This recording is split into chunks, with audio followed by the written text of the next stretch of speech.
كمان تطلع ناس تقول عايزين نسميها جمهورية مصر القومية مثلا. هو ايه يا جماعة ده؟ مش العربية. يعني ايه؟ ما احنا بنتكلم ايه دلوقتي؟ ما هو لساننا ده عربي، ولسان السعوديين عربي، ولسان السوريين عربي، ولسان الجزائريين عربي، ولسان الليبيين، كل ده عربي، كل ده عرب، كلنا بنتكلم عربي.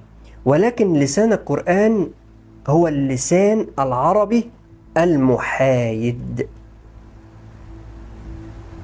عربي مبين. الله يفتح عليك. المحايد بتاعنا كلنا، يعني المصريين يلاقوا فيه كلام المصريين يفهموه، والحجازيين يلاقوا فيه كلام هم يفهموه، واليمنيين يلاقوا فيه كلام هم يفهموه، فيحصل اتحاد، وحدة عربية، نتجمع كلنا نأول القرآن كلنا. في حاجات يختص بها